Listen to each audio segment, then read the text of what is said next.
All right, welcome back to Fleck and Socks, the podcast, episode 186. Today on the show, Joe Biden is out. What happened? Where is he? And who is going to fill the void? Then we have some more unanswered questions from the attempt on Trump's life at the Butler rally. Who's the guy in the gray suit? What's going on at the water tower? Was there a UFO sighting at the time of the shooting? Then in Cringe of the Week, Delta flight attendants are mad that they can't express themselves with pins at work. We're going to tell you why that's a good thing. And last but not least, we have some precarious ladariuses in urban decay that are putting their girlfriends' lives in jeopardy. All this and more, it's Fleck and Socks, the podcast, episode 186, ranked the best new podcast of all time. Because words are just words until action actually starts. And actions speak louder than words. But at the same time, words speak louder than actions because sometimes it's the right thing to do. Very cool. Very cool. It's Fleck and Socks, the podcast, featuring Richard Grabboy.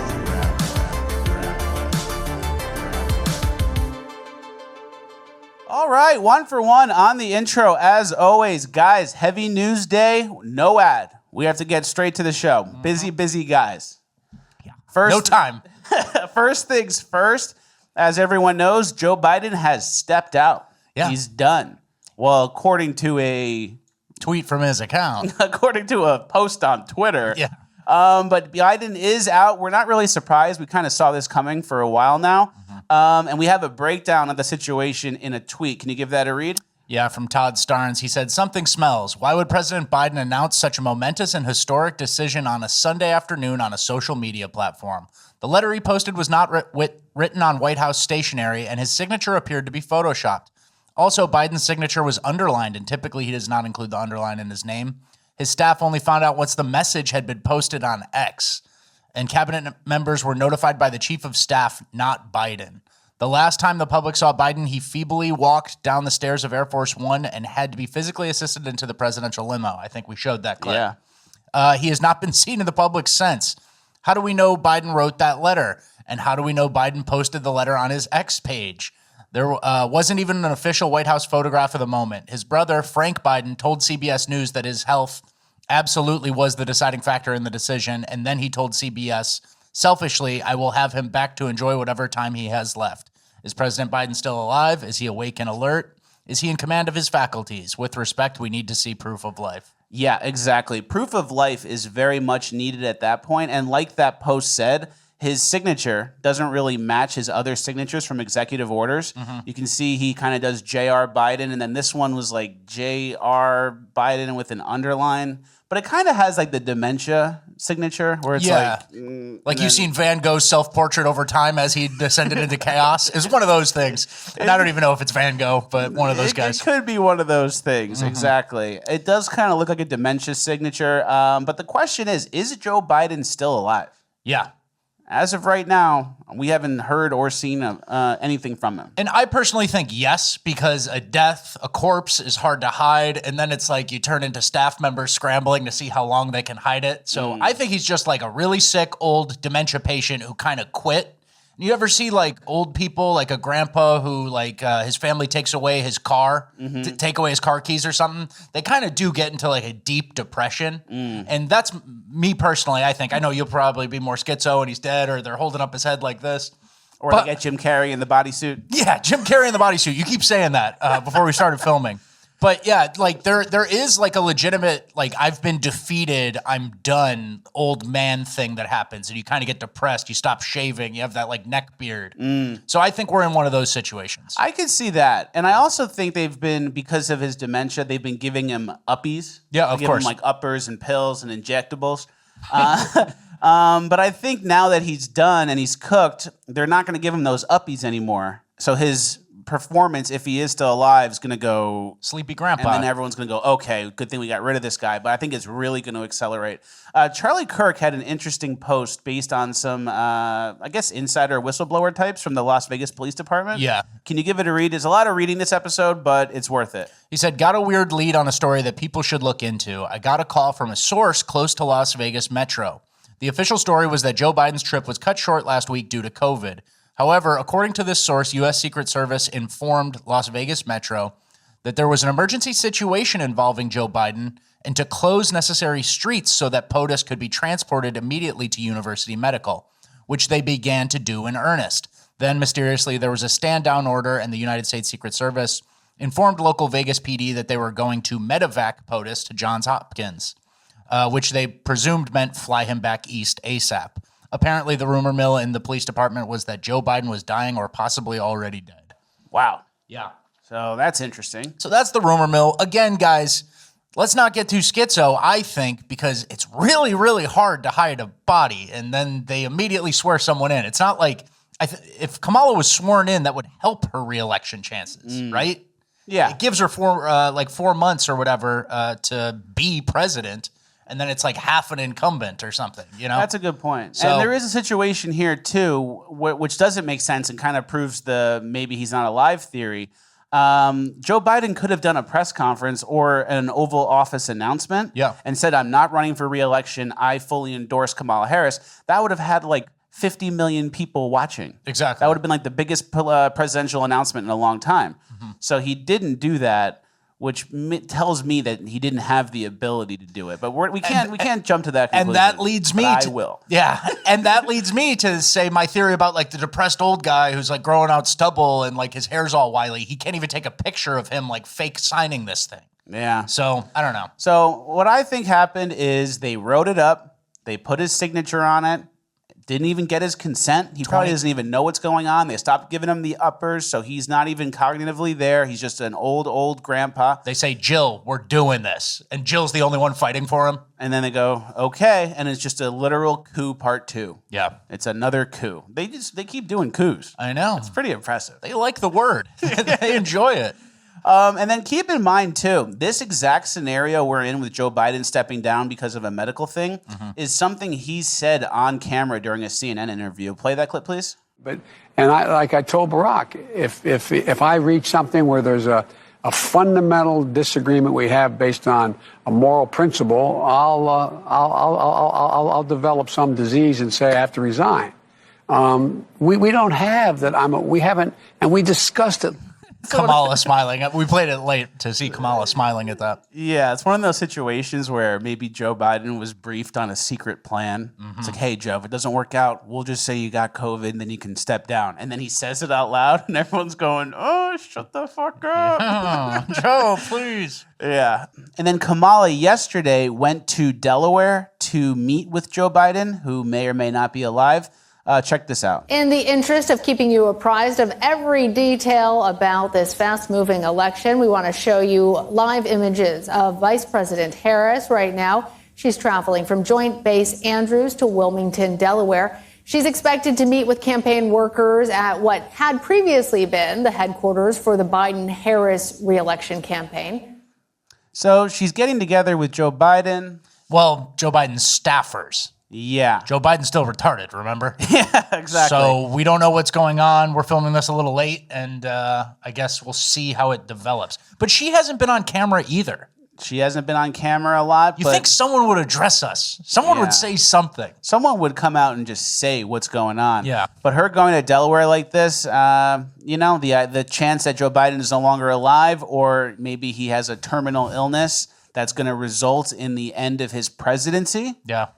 That could get interesting. And I believe if that happens, then the delegates could come off of the ballots in those locked states. Yes. So, 25th Amendment is a caveat for a lot of those. 25th Amendment or death of the guy. Yeah. And so if I'm going to be pissed if this podcast comes out and Kamala's got her hand on the Bible being sworn in at like 11 p.m. tonight with Joe Biden staffers. Exactly. But, there's a lot of moving parts. There's a lot of things at play. Obviously, the attempt on Trump's life, I think, was one of the stepping stones into this wherever we're going now. Starting to look like it more, Yeah, and keep in mind, if the attempt on Trump's life from a few days ago was successful, this is the ticket we're looking at. It's Kamala versus Nikki Haley. Just an absolute B team, nothing. Yeah. I don't even think I'd vote. That would be ugly. I'd pack up, yeah. That would be ugly. You need to find a new country. And allegedly, I'm not going to get myself in trouble here. I think Nikki Haley was aware of the plan. Oh, you think she was in on it? I think she's in on it. All right. The Trump replace Trump after Trump dies. I think she was aware of that allegedly. Okay. Just to protect myself. Throw the allegedly out there. You're good. Yes. And then since this announcement from Joe Biden on his Twitter, Obama, can you read the part Obama did about not endorsing anybody? Yeah, we will be navigating uncharted waters in the days ahead, but I have extraordinary confidence that the leaders of our party will be able to create a process from which an outstanding nominee emerges. So he didn't really endorse Kamala. There's some ways to look at that. Is he cooking something up and trying to run Michelle, or try to get some public support around Michelle while maybe getting some donors on board? Yeah. Or is he trying to get some leverage and gain some leverage in the Kamala campaign so he can be involved in the VP selection process? Withhold his endorsement until he gets a stooge / babysitter in there who he approves of? Yep, exactly. So it's like he has that leverage. He has that political power. He knows if he holds back the endorsement, they'll have to bring him in the fold and say, all right, who do you want for VP? Yeah. And then he endorses, and then everyone who likes Obama will go vote for whoever. But that being said, Democrats have been semi-unified around Kamala, right? Pelosi endorsed. Pelosi, Hillary Clinton. Yeah, Biden obviously is the one who started it. Joe Biden. So there is some unification on the ticket as of now. Yeah, and it's very fascinating because Kamala's the best choice. And then this is kind of a duplicate. We were talking about this before the show. Hillary Clinton, remember famously like the it's her turn energy, where it's like, you kind of have to earn it. You kind of have to beat Donald Trump in an election, and you thought that was going to be easy. And this is kind of turning into it's her turn. She's next up, Yeah. There's no real accomplishments there. She was supposedly in charge of the border, which is kind of like one of the biggest election issues of this decade. It was a big election issue in 2016, 2020, and now 2024, and she has nothing to show for it. So Exactly. And also Kamala, remember, didn't even make it to the primary. Yeah. Last election. She had 0%. Polled at 1%. Polled at less than 1%, and then she was the VP. Well, and then that's the thing too, is she was the VP because old and white, he needed someone kind of younger and darker. So it was kind of a prop, and now all of a sudden she's a very weak heartbeat away from the current presidency, and then is falling ass backwards into a nomination that she didn't earn at all. That's scary. That Kamala Harris could be the president. I know. That's bad. Well, all the paid stooges, the Harry Sissies, the Dash Dabrowskis, they're all falling in line and taking the new command orders for Kamala Harris. Yeah, of course. Republicans are terrified of Kamala Harris. She is younger than Donald Trump, smarter than Donald Trump, a better speaker than Donald Trump, a better debater than Donald Trump, and a better communicator than Donald Trump. This was the GOP's biggest nightmare. So then what happened in 2020, Dad? Yeah. If that's the case. And we showed you guys last episode when we were saying all the Democrats had knives out, how horribly Kamala polls against Trump. So it's actually not even it's not factually based. It's delusional. Yeah. It's just fan fiction. It's Joe Biden, Kamala Harris, fan fiction. Oh, Trump sucks. Yeah. And then a lot of the people who were blindly defending Joe Biden are now looking stupid. Incredibly. Because, just a few days ago they were saying, he's fine, he has what it takes, can't vote for Trump. And now it's, everyone's changing their opinion. Mark Cuban had a good back and forth. Yeah. This is a tweet from before the debate happened when he was prepping just in general Biden defense. He said, I'll let you both in on a secret. Both candidates are old, very old. They both are going to have senior moments, misremember, forget things, and have physical frailties. I'll tell you a not so secret secret. One is great at sound bites, but also thinks in sound bites. The other is awful at sound bites, but thinks in complete sentences. That's Joe Biden. I don't even know who's who. Thinking in complete sentences is Joe Biden. Okay. Oh, thinking in complete sentences. And then Mark Cuban yesterday after the announcement, which surprised everybody, didn't really surprise everybody, but midday yesterday when me and Fleckus were kind of discussing what was going on, we were like, is he going to make it? And then no less than 2 hours later, the announcement came out, which was kind of crazy. But Cuban goes, Father Time is undefeated. As if he's some smart guy and wasn't just brutally defending Joe Biden a week ago. Like I've been saying the whole time. Yeah. I'm on Shark Tank, remember? Yeah, exactly. And then there is some more context here. Can you give this tweet? This tweet kind of summed up the whole situation really well. Yeah, in terms of how people were acting, remember we showed on the show Fauci, Mark Cuban types saying he had a bad night at the debate, right? And this tweet is from Wayne Burkett. He says, I really do marvel at a lot of this stuff because, I get lying for political ends, but not so much when the writing is so clearly written on the wall. So many people over the last 6 months signal that they totally do not give a fuck that everybody paying attention knows they're lying. Yeah. And like, that's kind of the bigger point. Like, you can hide it, sweep it under the rug, but when people see the evidence and then your interpretation of the evidence and it's so wildly different from reality, you kind of expose yourself as a Muppet to never be trusted. Like Joy Reid types, Mark Cuban, Jack Black was an example of that. Like when they caught the guy in Wizard of Oz and he said, "Ignore the man behind the curtain." Exactly. Exactly. Yeah, it did happen to Jack Black. Can you read that too? Imagine being Jack Black right now. You angrily burned the last remaining bits of your reputation, manically shilling Joe Biden. You lose the crowd. Your entire tour got canceled. You lost people money. And now your candidate drops out. The life of a paid shill, a sad clown. You're fucked. Yeah, and that's why you can't really do... To be fair, there is a route for a Mark Cuban or a total shill who's just constantly attacking Trump, right? Yeah. The fact that you tried to prop up a human zombie, Joe Biden, which is legitimately sad, legitimate elder abuse. I'd be more sad if he didn't ruin the country in the process. But there's an angle to like attack Trump and not ruin your credibility by defending Biden all the time. And a lot of people, Mark Hamill, remember that guy from Star Wars, Luke Skywalker? How'd that work out? How'd that work out, Mark? And so there's an angle, but they still took the wrong one. That's a good point. You could have done the anyone but Trump. Exactly. And then, I support Biden. All right, if it's Kamala, I support Kamala. But to tell people to ignore their eyes and ears on a daily basis every time Joe Biden tries to do something. Joe Biden was doing interviews to prove that he wasn't senile and then acting senile in the, so Exactly. how can you double down? There are a lot of questions now. What's going to actually happen? How's it going to play out? People are saying maybe a Kamala Pete Buttigieg ticket. Yeah. Deep state CIA ticket. And I really don't know. Who are they gonna put with Kamala? Some sort of babysitter, like a more experienced elder statesman? Yeah. What are your thoughts? Like, they really could go any direction. I still think it's going to be Michelle Obama. Yeah. And I know that sounds crazy, but less crazy now because the first part of the parlay happened. Joe Biden stepped down. Yeah. That was the hard part. Yeah, you have a cash out option on it now. I'm not going to take it.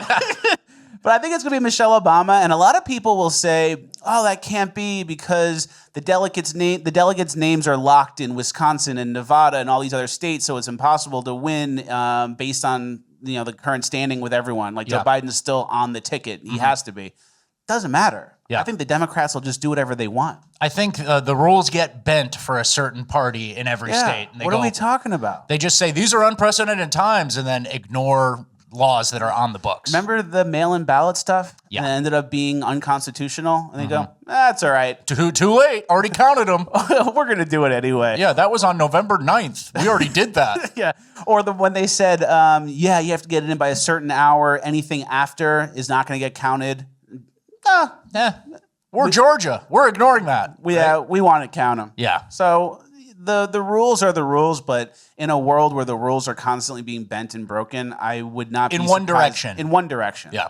I would not be surprised at anything. Hillary, people are saying Hillary's running. Yeah, but this was kind of before the Biden thing, Yep. and then she obviously endorsed, but there were opinion pieces ready for round 2, why we need Hillary Clinton more than ever. Yeah. Crazy. Exactly.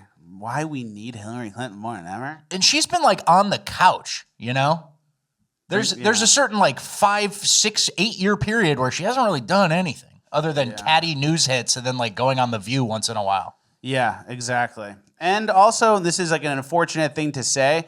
The attempt on Trump's life was like a contract, right? Yeah. Someone arranged that, whether it was paid or did they take the guy's brain over with MK Ultra stuff and do it themselves? They have those capabilities. I don't think that they're going to just go up. We tried, didn't work. Yeah. So everyone needs to stay safe. I think they're going to try multiple times to get that result of Trump not being alive anymore, unfortunately. Yeah. Which takes us to our next category. We have more unanswered questions from the Trump rally where they tried to kill him. First things first, we have a little bit of a correction onto what was reported. They were saying that the Thomas Crooks kid was like bullied really bad in school. Yeah. And then Mario Nawfal, is that how you say his name? Yeah. He came out and said that wasn't true. The school said that he excelled in school and he had friends and was normal. Yeah, the quote from the school district says, "There's a painful misconception that Thomas Crooks was relentlessly bullied in school, which may have led to the assassination attempt on former President Trump. According to our records, Mr. Crook excelled academically, regularly attended school, and had no disciplinary incidents, including those related to bullying or threats. Thomas Crooks was never a member of the school's rifle team, and we have no record of him trying out. The coach does not recall meeting him." That's interesting. Are we believing the school statement who doesn't want to have a environment of bullying, or the kids who go, yeah, kid was fucking weird. Yeah. He wore the mask way late. Yeah, I'm back. So let's go back and let's double down on our original. The school's just trying to protect themselves. That's what I think, at least. And then there was a Josh Hawley tweet about whistleblowers saying that the Secret Service was actually DHS employees that weren't able to do full Secret Service job. Yeah, it says whistleblowers tell me that most of Trump's security detail working the event last Saturday were not even Secret Service. DHS assigned unprepared and inexperienced personnel. Which is interesting. Mm-hmm. That kind of feeds it was an inside job argument. Something. When you have everyone around and no one knows what they're doing. It's like, oh, it's just a rally. It should be no problem. Just stand here? Yeah. Okay. And then you have those girls with the guns. Mm-hmm. Don't get me started on that. I know. And then there was a hearing yesterday where the director Cheetos, whatever her name is. Yeah, Director Cheetos. She didn't answer anything. Crazy how some of these congressional testimonies go, where it's just, okay, the Democrats ask me nothing, so I have 4 minutes of that. And then I turn to the Republicans and they ask me a question and it's, I do not recall, or I don't have that in front of me, or it's an ongoing investigation. I don't have that timeline. It's truly the most frustrating thing ever. Why did you even come? Why are we doing this, right? Yeah, so bad. Yeah. Okay, here's where this part of the show gets interesting. Okay. Schizophrenic, interesting. Are they synonyms? Or are they? I think it's more interesting than schizophrenic. Okay. Because it has some mainstream traction. So apparently after they killed Thomas Crooks, the DHS, Secret Service, local law enforcement, whoever those guys are, went on the roof. Yeah. And then on the roof, there was a guy in a gray suit. Yeah. And everyone assumed he was Secret Service. And he told the officers, send me those pictures you took of the dead shooter, send it directly to me. Maria Bartoloromo reported on this. Can you play this clip? The local officers went up to that roof and started taking pictures of the dead body, of the shooter's body.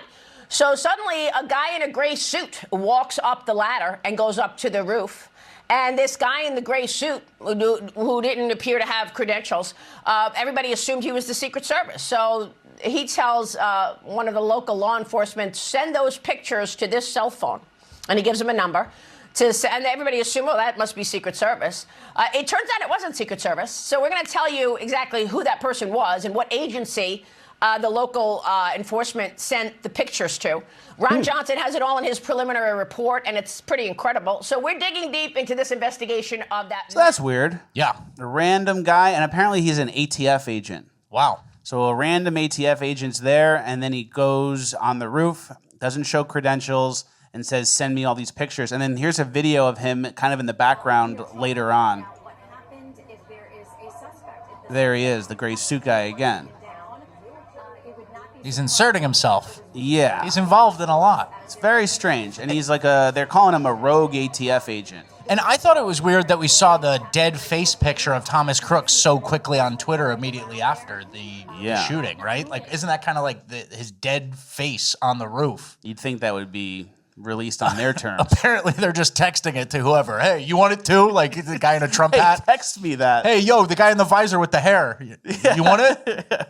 That's a good point. All right, and our next unanswered question from the attempted assassination of Donald Trump. Apparently, and this is allegedly, this is off Twitter, apparently the Secret Service had a perch spot, like a position, in the building next to the roof where Thomas Crooks was perched up and shot. Apparently, this is like a staging area for Secret Service, and this was apparently their view of that sloped roof.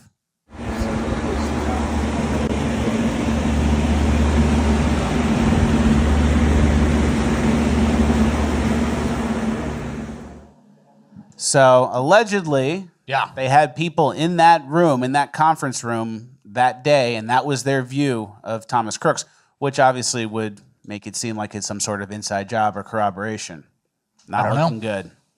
Next, a lot of people are talking about the water tower. There's a lot of eyewitnesses who are doing interviews saying there was another person on the water tower. He looked like he was in black tactical gear. Looks like he had a long gun. Looks like shots came from that area. Who was he? Was he Secret Service? Was he another bad guy, second shooter in on it? Here's a clip we have of the water tower. Take a look at what happened. It's very blurry.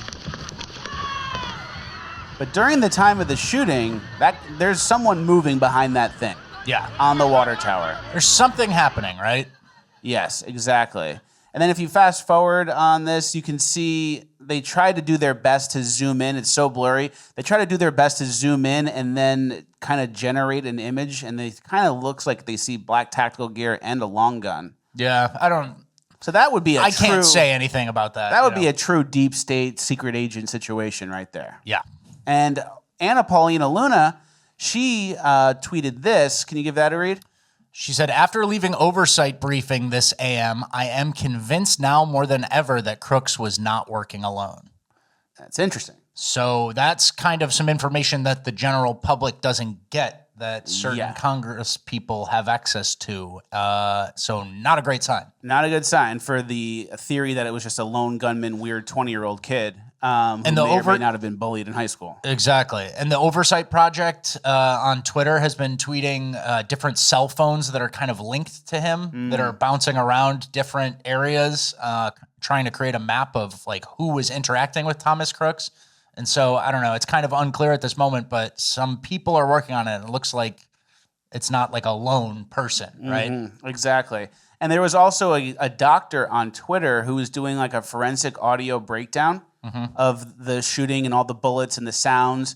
And he seemed to corroborate that there was multiple shooters because it was different guns that weren't Secret Service guns. Yeah, wow. So he had all the Secret Service guns identified. He had the Thomas Crooks gun identified. And it sounded like, according to him on Twitter, he's a forensic audio guy, there was one more gun that's unaccounted for. Crazy. And here's where I have fun with it. All right, go ahead. It can't be a depressing show. Was there an alien? During the shooting, look at this. Someone found a UFO on camera, and it looks like one of those orbs that you see in like the released UFO footage that gets, military pilots, the declassified stuff. Yeah. So here they have right after Trump got shot, they have it paused, and they zoom in, and there's an orb, and here it comes, and at the very end they really zoom in on it. And boom, it looks like one of those orbs that you see in the declassified video footage stuff at the military releases. Aliens. So it could be aliens. Yeah. So obviously this whole situation...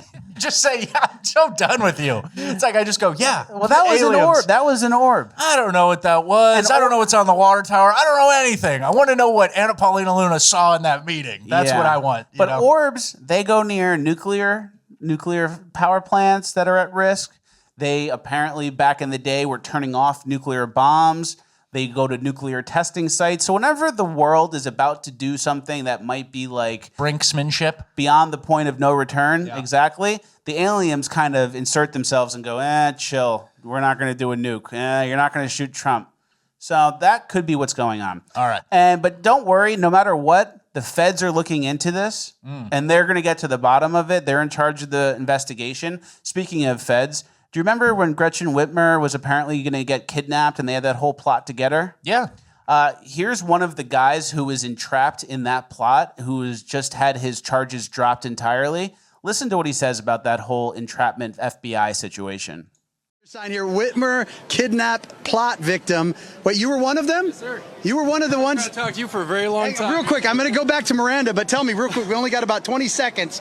All right. You're one of the ones that got arrested for the plot? Yes, sir. Eric Molitor. I'm Eric Molitor. Tell me about it, real quick. Real quick. I don't even know where to start. FBI infiltrated, basically set it up. Am I right? The FBI set everything up. They drove people. They paid for everything. They wrote the script. Governor Whitmer herself opened her scheduling book and decided with the FBI and state police when to be the best time for the daytime ride, the nighttime ride. Then they dupe people into it. They even have we even have proof of them telling people, get as many people in the trucks as possible and don't tell them what you're doing until they're already on the road. Yep, it was 100% set up, and Governor Whitmer, and if they can do it to nobody like me, they will come after everybody else. So let me ask your part in this. Government, that's taxpayer-funded entrapment. That's what we're wasting it on. Yeah. So Illegal immigrants and federal entrapment. So your tax dollars went to that scheme, and the feds set it up in that way. And the feds are also the ones looking into the Trump assassination attempt. So don't worry. Feel confident in that. And think about how expensive that was. They were paying all the Secret Service people just to stand around, do nothing. We really waste money good. Yeah, that's a good point. We're the best at it. That's American excellence. And also, that almost is not even entrapment. That's worse than entrapment. Like entrapment, I think they say bait car is entrapment. Yeah. So you leave a running car in the hood and then someone steals it and they say it's entrapment. That's even then, though, that guy still made the choice to steal the car. This would be like, hey, can I let me give you a ride? And then you get out of the car and go, this guy stole my car. Exactly. It's like not even entrapment. It's just like a pure setup. People are getting in the car. Don't tell them where you're going until you're on the road. Crazy. Who needs to go get treasoned for this? Yeah. All right, moving on to our last page of housekeeping. Make sure you guys use this opportunity to help us tickle the post, juice the algo, leave a like, leave a comment again, then start yapping. Notifications need to be on. P.O. Box needs to be full. Bonus land needs to be joined. Ooh. I'm going to start adding that. Next leg. All right, let's get into a more fun page of housekeeping. Okay. That was some business. Now we have a little, it's not fun, but it's less intense and important. Okay. Obviously, the government's fucked beyond repair. Of course. Our FBI, CIA, our establishments are all kind of corroding. Our dollar is also fucked beyond repair, as I'm sure a lot of you guys know. I saw this commercial, Taco Bell commercial, 2010, beefy 5-layer burrito, 89 cents. That same one now, $5.36. Crazy multiples. That's like a 6X in 14 years? Yep. What the fuck happened? I don't know. A lot of money printing, and now just the interest on our national debt is like $1 trillion every, I don't even know. So there's something that's cooked there.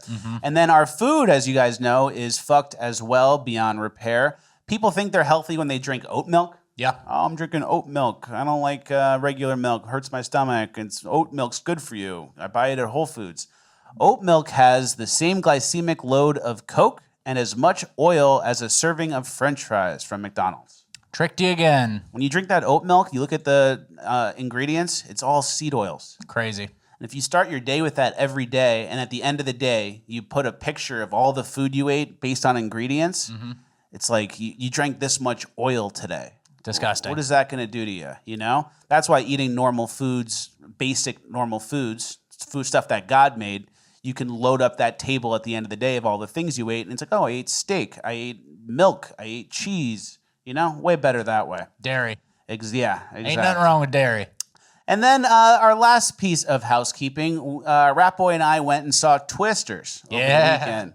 Yeah. We're chasers now. Yeah, we're chasers. Twister, coming in, suck you out, take your sister. Twister took your sister. All of a sudden, now you missed her. Everyone's getting sucked out. Yeah. You hold on to something and then you get sucked out. Yeah, the original Twister movie in 1996 or whatever it was, they had the very famous opening scene with the Twister and the guy got sucked out and they were like, okay, can we do 10 of those in Twisters? And they did.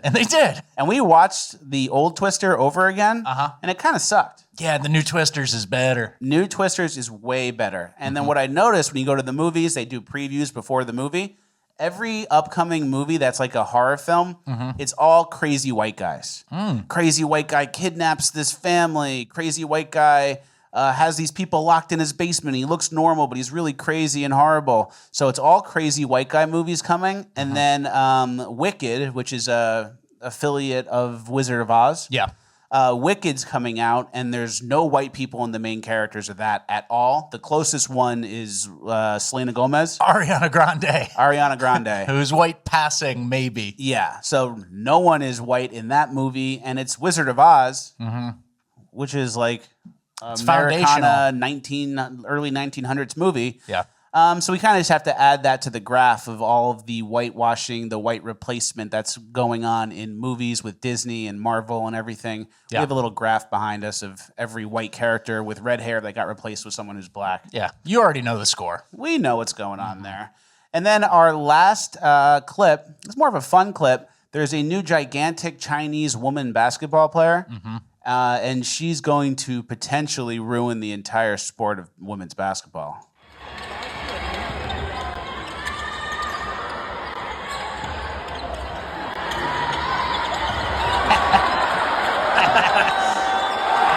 There you go. Good work. Good luck stopping her. Yeah, you get it. She's like 7.5 feet tall. Chinese government. Successful experiment. They got to do something with her. Yeah. All right. That is the end of housekeeping. We're moving on to Cringe of the Week. Throw it to the freak. All right. Our first clip of Cringe of the Week is the insecure girl at the gym. Let that rip, please. I was feeling insecure in the gym today. I felt so uncomfortable and self-conscious that I didn't want to work out. I gave up and decided to go home. But then I found a baggy top and decided to give it one more chance.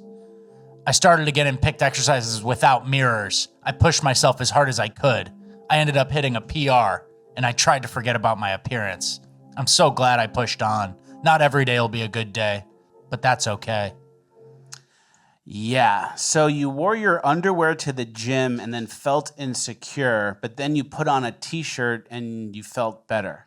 Is there a lesson in there? It's fascinating. Yeah, that's crazy. Yeah, and obviously the goal of this content for these types of creators is to post this, that you're feeling insecure, so everyone comments like, you have nothing to be insecure about. You look so good. You're so pretty. What are you talking about? You don't need to be insecure. So they like doing that. Yeah. But also there's kind of a theme here too about like how it's right to wear what you want to the gym.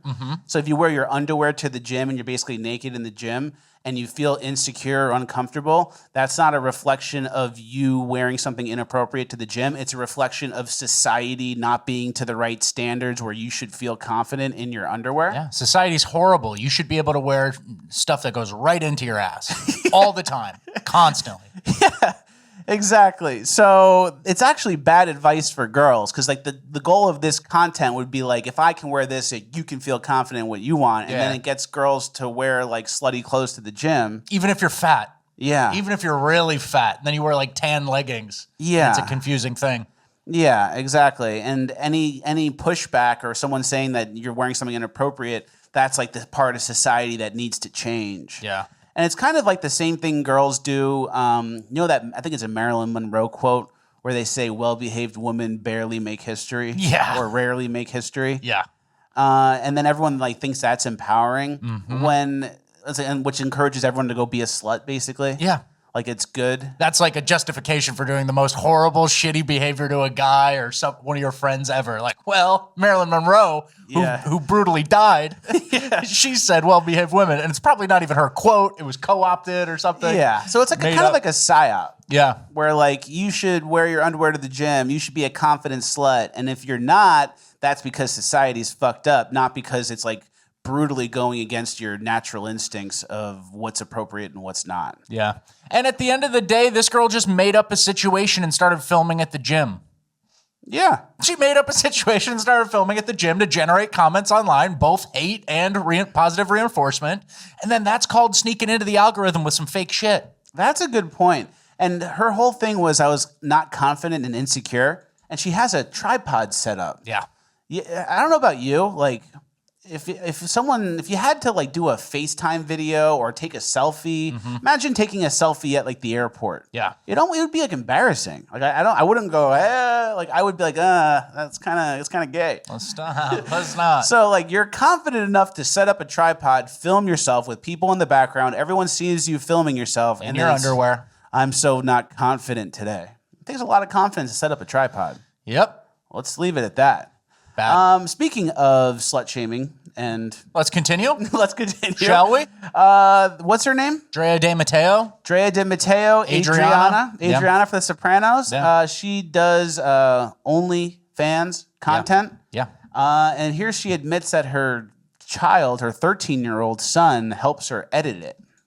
Torch Queen. You're doing girl-on-girl collabs. Yes, because we are switching this pod up. Okay, let's get the Blackjack in Alabama. My kids are out there. I'm sorry, guys. I'm really sorry, wait, but they know who their before mama you start. your son was outside saying he edits your OnlyFans photos. Oh, yeah. He's like, so Yeah, what do you want me to do with the bikini line here? Yeah, so you don't have to apologize. So the Sopranos kids are fucked up now. Yeah. They're retarded. Yeah. Well, And at the end of the season, when the screen went black, they killed Tony. no. And now, No. because those are all the kids from the show, right? Yeah, those it's are Meadow and AJ. Meadow yeah. and AJ. So Which I'm fine with them to an extent. Like, they're doing a podcast, they're trying to milk it, whatever. they're trying to milk it, yeah. But I think he said something that shouldn't have been said on the podcast. He said it, you did it. And she's like, oh, yeah. And their names are Alabama and Blackjack.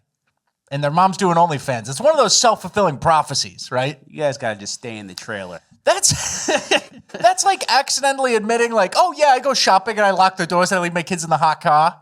Like, you just kind of admit to, like, child abuse shit. Like, DCFS, somebody's coming to check. Yeah. That's insanely inappropriate. Yeah. Sometimes I just go on vacation, leave my kids with the fridge full. What are you talking about? That's a crime. Yeah, AJ kind of slipped up. I know. Like, he was talking to the teenage son. He probably shouldn't have mentioned that on the show because it gets borderline illegal. Yeah, crazy. There's a little signal that Rat Boy and our friend crew has where if you ever want someone to stop talking about whatever they're talking about right now, you just go like this. So if Rat Boy was like, oh, yeah, that party last night was fun, and we were standing next to someone who wasn't invited, I would go, yeah, it's too bad we couldn't go. He's given one of these.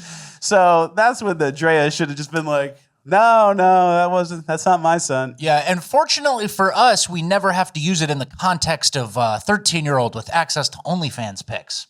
So that's what's nice about being a regular guy. Yeah, exactly.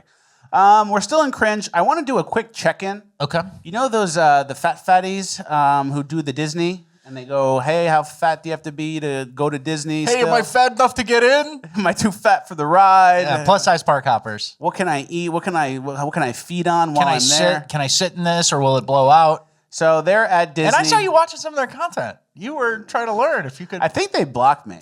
Yeah, they did. Yeah, I don't go to Disney. I know. Everyone knows that.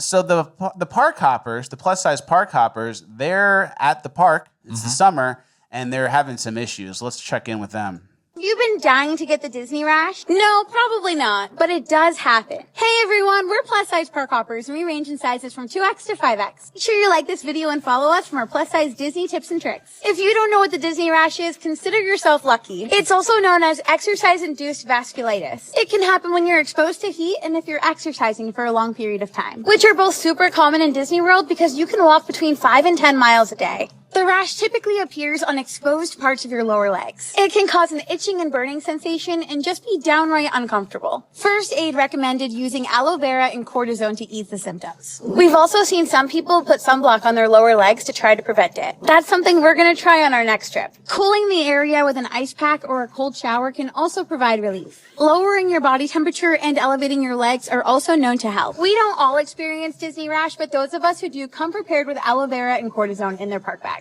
Mostly. Wow, that's a good tip.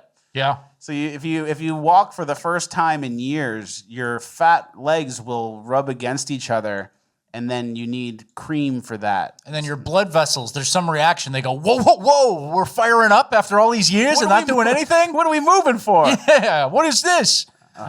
Dude, it's like, again, I don't know, we reiterate this all the time.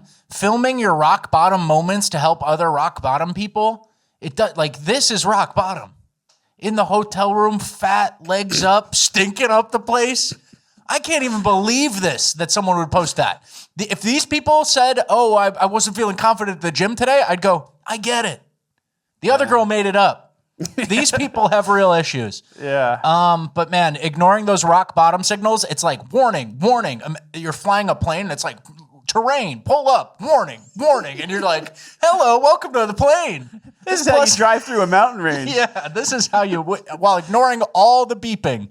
Wow. Crazy. And you know, I feel bad, man. I feel bad for Joe Biden. He got used and propped up. He also fucked the country. I feel bad for the plus-size park hoppers. They're trying to do content or something. You guys, some people just aren't meant to do things. Joe Biden's not meant to be the president. Plus-size park hoppers aren't meant for social media.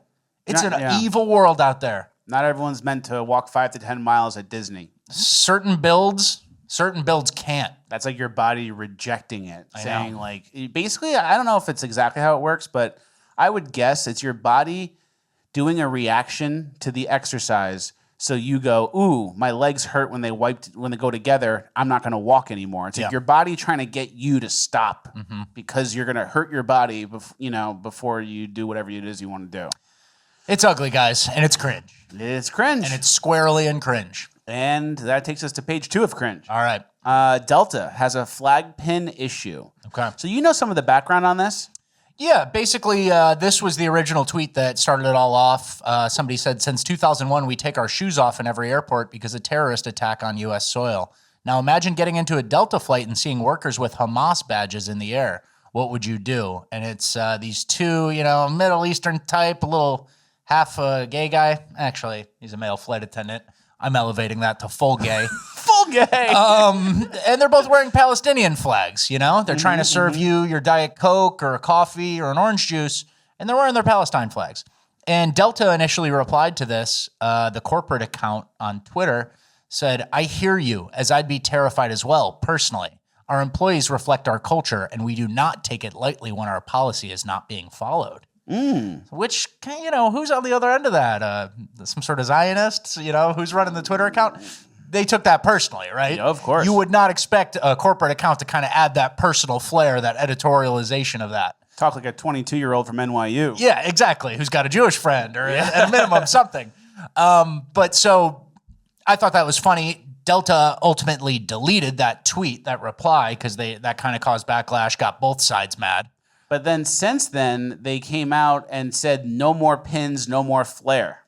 Starting today, Delta is banning all flag pins except for the United States flag. Last week, 2 of our coworkers faced racist harassment online. Not only did Delta's official corporate account exacerbate the harassment, but they also implemented a new policy punishing all the flight attendants, saying that now we can only wear pins with a U.S. flag only. For decades, flight attendants industry-wide have wore flag pins as a symbol of our role connecting the world and connecting different cultures. This policy removes our right to express ourselves and does nothing to face the real problem, harassment. It gives bad actors an excuse. Our right to express ourselves? It's like you guys give people drinks and shitty headphones. You're at work. We're here for the plane, where it's going, and the guy flying it. Yeah. That's it. We don't need to hear that you're a guy who fucks dudes. Yeah, we don't need to hear about that war in the Middle East on my connecting flight from Atlanta to LaGuardia. I'm not really looking to get involved in geopolitics right now from a gay man. Exactly. Right? Yeah, exactly. It's the same thing if you went to a coffee shop and the barista was trying to tell you about non-binary. Yeah. I go, hey, just the coffee, please. I'm not really here for you. I'm here for the Starbucks. Yeah, express ourselves. Like, give me the drink, shut up. And then that's the point of expressing yourselves. Yeah, if everyone knew like where the guardrails were, you could wear that Sweden pin. You could wear that whatever. But then some people got political. Mm-hmm. And Delta doesn't like people getting political. Exactly. And oftentimes expressing yourself is usually something very divisive. Antagonistic. You're antagonizing. Exactly. Abortion, trans kids, like pro-Hamas. Mm-hmm. Like it's that kind of stuff usually when it's expressing yourself. And if you're a business owner, wouldn't you not want anyone to express themselves because it's so divisive? And it usually splits the country. And Starbucks went through this. You mentioned Starbucks earlier. Like they went through that where everyone starts yapping at you. Everyone's got an issue. And it's like, bro, it's 6 a.m. I'm not here to yap. Yeah, I'm here to fly a Delta flight from Tampa to LaGuardia. I didn't say, oh, and I hope that gay flight attendant tells me about bottoming. High fiber diet is best. Yeah, exactly. What? Exactly. All right, we're moving on to our last clip of Cringe. I'm not going to even intro it. I'm just going to let it play. Today I'm giving my dog a butt bigger than any of the Kardashians. This is my standard poodle Raikou, or Raikou Kardashian, and honestly I have not given him a bath in like 3 weeks. He hopped on my table and I'm starting his haircut, but he already looks so different. He has never been this short before and his butt has never looked better. I do like to try different haircuts with him and see what I like and what I don't like, what's easier to maintain and what's not. Because I know that we're gonna be in the water more, it's more practical this way to keep him in a shorter haircut, but ideally I do think I would like his legs to be longer. But he is all done, and what do you guys think? Remember when the dogs owned by the gay guys a couple years ago were all getting monkeypox? Yeah. Do you understand what's going on there? You see what's happening here? You see what's going on? That's all I wanted to. That was the whole point of that. Yeah. You're making the dog have a butt. It's getting ugly. Go talk to a flight attendant about it, buddy. I can't express my dog's butt on the plane. Go talk to the flight attendant. All right. Well, that's the end of Cringe. We're moving on to Urban Decay. All right. Our first story from Urban Decay is Precarious Ladarius killed his girlfriend. Yeah, you might remember the joke when we were trying to rhyme. I don't even remember the origins of it, but I made a joke, Precarious Ladarius, for like the rhymey whatever, and Ladarius ended up doing something pretty precarious. Yeah, man is accused of shooting his girlfriend in the head after 4th of July fireworks in Flower Mound. Ladarius Morshun Brownlee, 28, faces 1 charge of aggravated assault with a deadly weapon and 3 counts of deadly conduct. He's accused of shooting Sayeda Zara Hashemi in the face above her right eye after an argument following Independence Day celebrations. Zara was found lying on the road outside a vehicle and was transported to a hospital with life-threatening injuries. Witnesses told police that Brownlee and his girlfriend got into a heated argument while walking home from the Flower Mound Independence Fest. Didn't even have a car. Well, actually, while driving, Brownlee and his girlfriend continued arguing. Okay, so he did have a car. So he killed his girlfriend after an argument. There was a clip. He's in custody now, but there was a clip that went viral that just was them two from like a few months ago. We're going to let that play here. Get out my video. I do not like you. Go to sleep. No, you go to sleep. Exactly. So who could have predicted that playful Ladarius, fighting? Exactly. Who could have predicted Ladarius would be so precarious? I know. It really got precarious there with Ladarius really quick. And then you see that video. It's like a selfie video, and it wasn't even necessarily meant, like that wasn't him trying to hurt her, but it was like him play fighting. Yeah. That's a huge red flag, ladies. If your boyfriend or husband does play fighting, or they say, oh, I want to kill you, like I hate you so much, and they do that, or they do play fighting where they like kind of choke you like that, and it hurts almost a little bit, but there's like a line.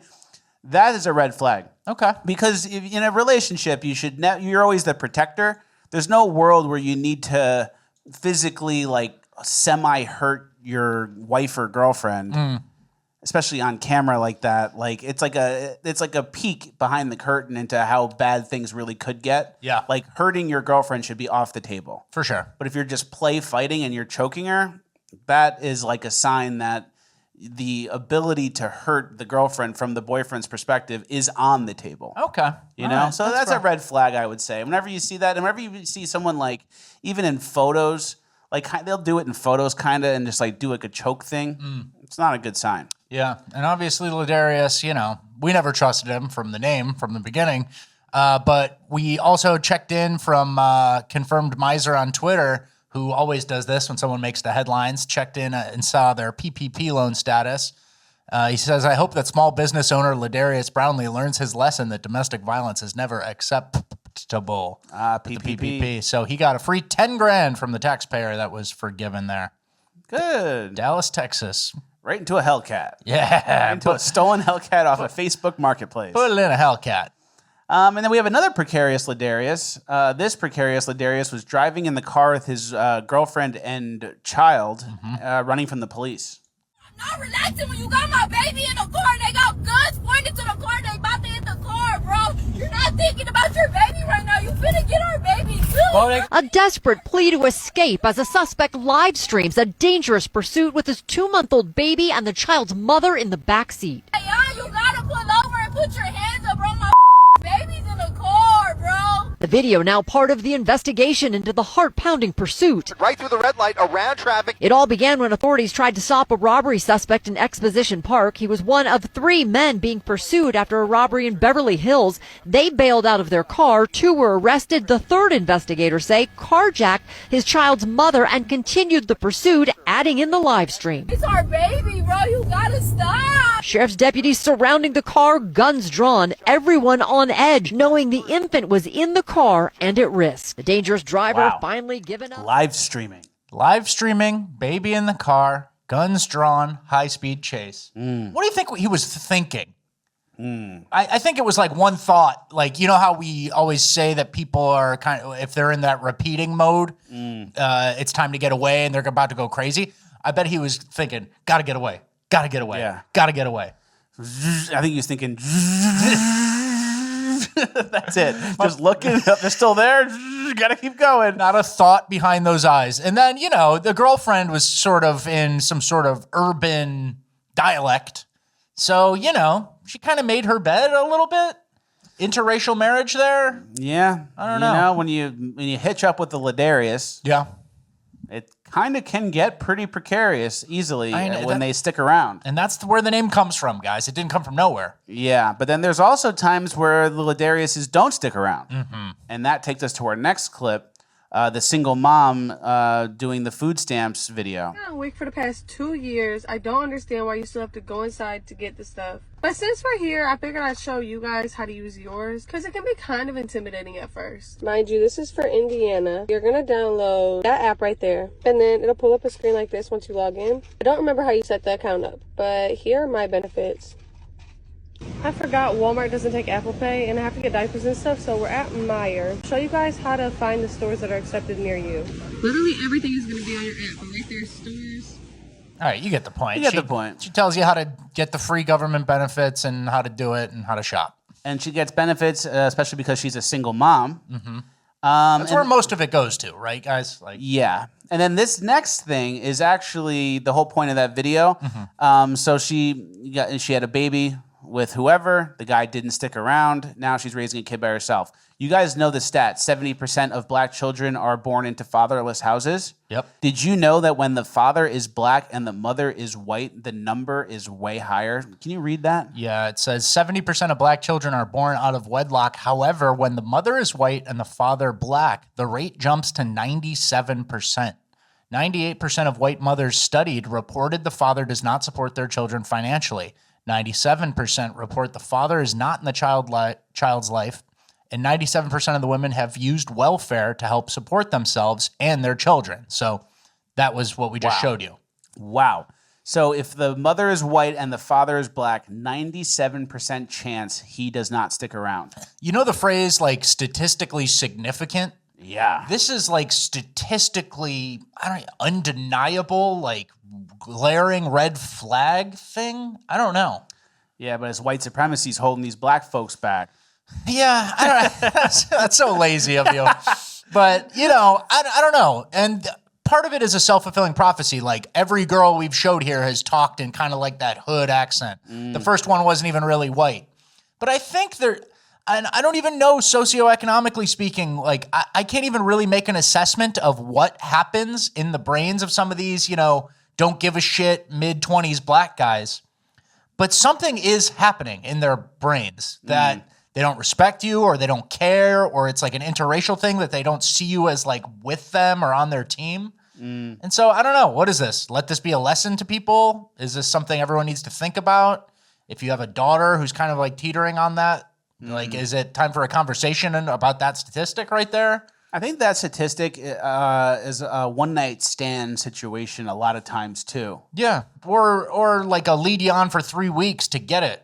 Yeah. And then toodles, I got a Hellcat on a PPP loan to get, right? Yeah. So I don't know, man. It's just weird, but that number is so shockingly high that we had to talk about it. Yeah. Shockingly high. It's basically 100%. I know. And then we have another clip of another person, woman getting EBT, food stamp type things. Let this rip, please. So y'all mad because I'm a single mother with 7 kids? I'm raising them by myself. Yes, I get child support. I get help from the government. I'm going to get all the help I need, baby. Food stamps, $3,000 a month. You hear me? $3,000 a month. Anyone watching need $3,000 a month? Yeah. Could any of you guys going through hard times or anything? Or should we just keep funneling it to this low IQ mother of 7? Yeah. And that's kind of the reason this whole section exists. It's single moms get subsidized. Mm-hmm. The goal should be to make as few single moms as possible by encouraging marriage and faith and not having children out of wedlock. Yeah. But then that's not the case. The opposite is promoted with Thicky Red. What's her name? Rizzy Red? Yeah, Sexy Red. Sexy Red. Yeah. And then, everyone's acting like a man, and then you have a lot of single moms, and then tax dollars are paying for this woman to have $3,000 a month of food stamps to raise her 7 kids by herself. Yeah, with no guardrails, no qualifications or anything, you know? Yeah. And that's one of the things the government, you know, I long have believed the only thing the government can do is incentivize or disincentivize certain behaviors. And this is a behavior that should be highly disincentivized. And instead, the government's doing the full 180, like you said, incentivizing this.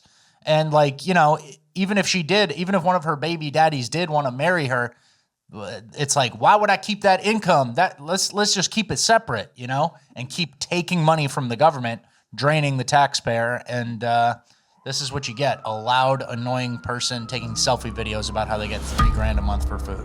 Yeah, very entitled. Yeah. All right, don't get too down. Don't get too depressed.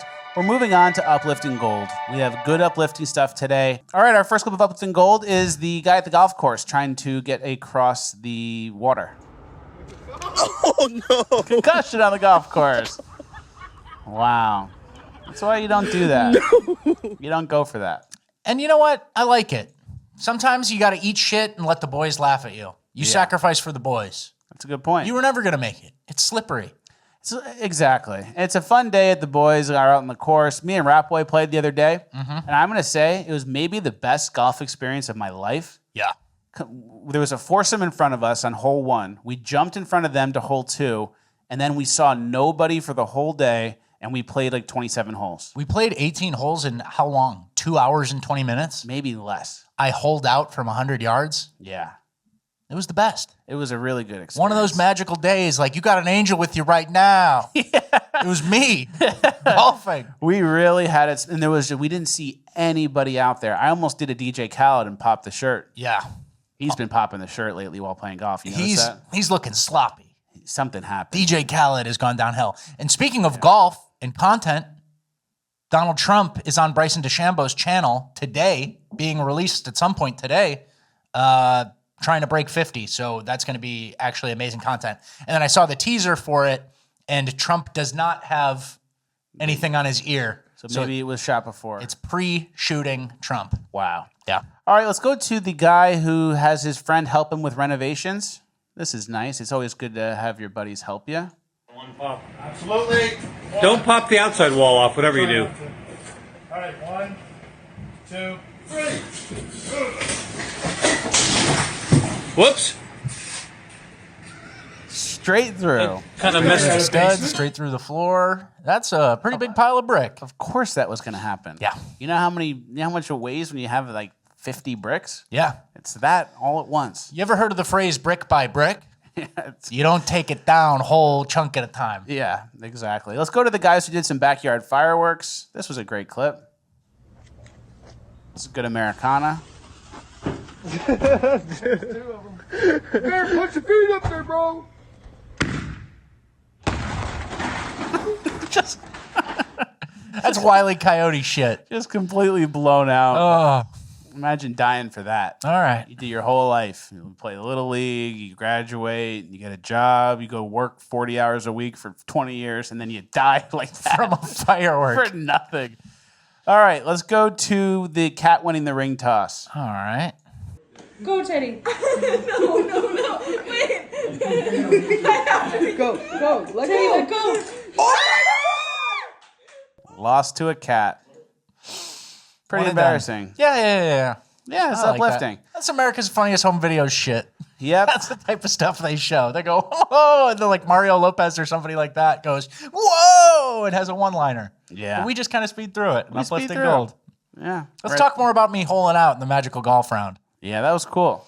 You didn't even know it was going in. Yeah, you're right. All right, these next kids are, I don't know how to describe it. I guess they treat the trucking world like it's sports, and there's famous truck drivers, I guess, that have like their routes publicly posted, and then these kids are excited when they see a famous trucker. That's a pretty truck.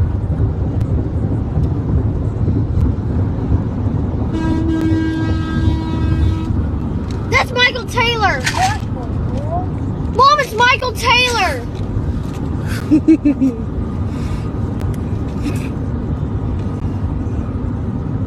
What is he got a trip to Florida? He's going to Alabama. Wow. That's cool.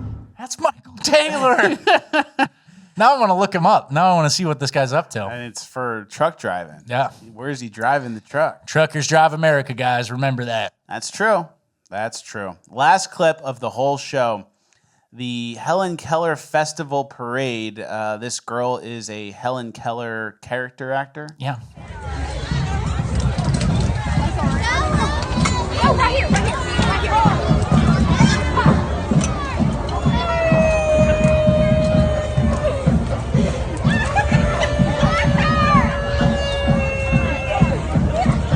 Wow, she got it. That's what Helen Keller used to sound like and do. She nailed it. When she was faking it. Yeah, she went to Harvard. Yeah. She flew a plane. Wow. Well, that's a good show. Yeah. That was a good show. Are you guys still watching? Do you guys want to go for another 30 minutes? Yeah, let's go. Let's do it in bonus land. FlexTalks.com is the website. We have a 30-minute bonus land dropping right now. So if you guys were just in that convo and were like, yeah, let's go for another 30. Yeah, I can do 30. We're going to go for another 30. That's Michael Taylor. We're going for another 30. We need you to join us in bonus land. We need the support. It helps keep the lights on. As you noticed, there was no ad read today. So it's just a free show. That's fine with us. But we need people to support us in bonus land. If you're watching all the way to the end and not signed up, just sign up. Even if you don't want to watch. Yeah, just sign up. Just Help do us it. out. We're coming to the election.